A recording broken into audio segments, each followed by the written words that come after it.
the attempted unification of the exchange rate. We ran a country where there were multiple exchange rates across several points of negotiation of FX.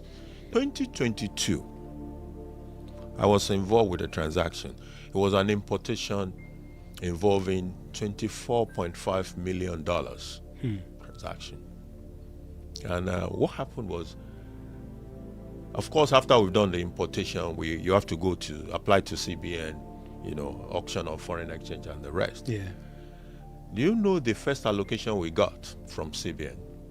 The first allocation we got was $15,000. For 24 million. That was exactly what we got. My goodness. Yeah. So you wait for the periodic auction, maybe every fortnight or something. Yeah.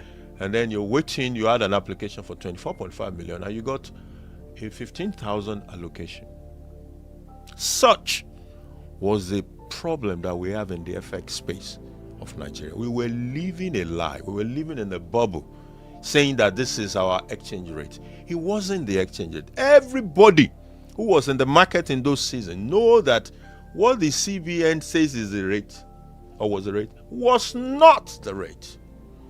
And we had a pile-up of obligations on the CBN window.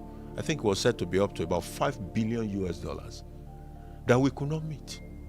So people were, importing, they couldn't pay.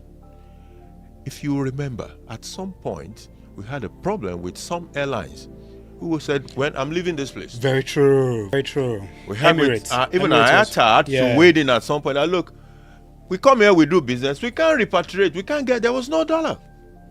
So we were living a lie. I still remember vividly the financial statement of corporates in 2023. If you look at the listed corporate, because for listed corporate they are published, so you can see what the numbers are. Very true, public companies. It was horrible. It was horrible. We had multinationals, huge organizations in this country that made their first losses in that year. MTN was one of those. MTN was one of them. Yeah. You had organizations like Nestle. Nestle literally had its entire capital wiped out. The same with MTN.